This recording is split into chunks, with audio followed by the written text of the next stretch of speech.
All right, well, welcome back to the iWealth podcast. Today we are going to talk about confidence and specifically where you are on a curve, right? So here's the setup to it. Okay. There's people that are new to the industry that are financial advisors. And when they come in, they do their book work, they go through school, they learn everything there is to know, so to speak, Right. about it because they're by the book. Yeah. And then they walk out and they have this huge amount of confidence because they read it out of a book. Right. Right? And fast forward to maybe say 5-10 years into it, and in general, you watch that confidence kind of wane as they realize there's more and more that they need to learn. Yeah. And they say as you get closer to that 10,000 hour mark, then your confidence begins to come back up, right? Right. And so sometimes when you are picking a financial advisor, it's hard to decipher between the new guy that just has a lot of confidence because he knows it out of the book and maybe the veteran that is closer to that 10,000 hour mark, right? Yeah. So I guess the first question for you, Brad, is where do you lie on that curve? Well, it's a pretty interesting topic. So I would say, obviously, 25 years into this, I think I have quite a bit of confidence. I don't think I'm better than anybody else, but I think I have quite a bit of confidence. But the context of the way you set this up, Matt, is really just having a conversation kind of internally as you're talking to somebody about what kind of confidence, or are they going to deliver on what they say? Sure. And I suppose it can't be just because they talk fast or something like that's what popped into my head. Like if they're speed reading something, memorize something that they're talking about. I think it probably gets back to when you're meeting with a financial advisor or anybody. Sure. It's, are they on your same level? I have a lot of times that I'm speaking with clients and I'll let them know I'm not the smartest financial advisor ever. But we roll up our sleeves and really work hard. And I think it really has to do with a mesh emotionally with that person. So, Trudy, my wife, has a lot better gut reaction than I do. And so when we go to do something, I want to have her with because she can tell that. It's kind of the same thing along your confidence line of, what does that feel like when you're sitting across and talking to somebody?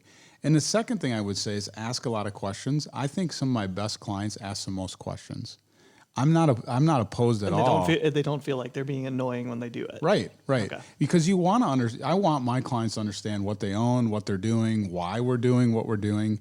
And if somebody's just like, yeah, just take care of it, ultimately someday down the road, it's going to come back and bite you or say, well, you didn't talk about that, or how does this work again, or whatever. So I would say ask a lot of questions, and then you're probably going to understand based upon the response from the advisor on are they a good, is it a good response to my question? Meaning, does that sound right? Does it feel right as you ask those questions, whether it's about fees or how does this work or whatever it is. Very cool. Yeah. And so after 20 years of doing this, when you're sitting not in the financial advisor seat, if you were sitting in the client seat, what might be a good example of, say, one or two key questions to ask? What would be a good, like, hey, this is a lead-off question, or this is kind of a telling, maybe that's a better way of saying it. What's a good telling question? Yeah. How do you get paid? And then watch the reaction, right? A lot of clients pay us on a quarterly basis based upon the assets that we manage for them.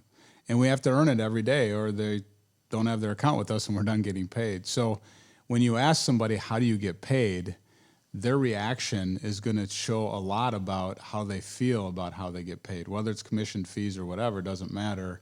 But how? I think that's a really good question to ask. That's a telling question. Yeah. A buzzword out there is fiduciary. Are you a fiduciary? Which we are, meaning that you take their interests, the client's interests, in the best point of light. But I think the number one thing would be is how do you get paid, and just get the reaction. And again, you got to get that gut feeling.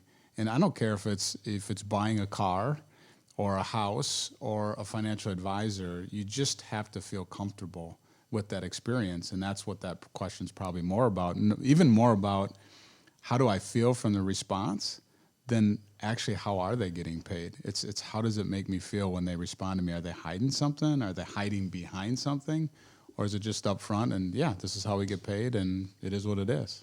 Very cool. Yeah. Well, thank you so much for spending a little time with us, and we'll see you soon. You bet. Thanks, Matt.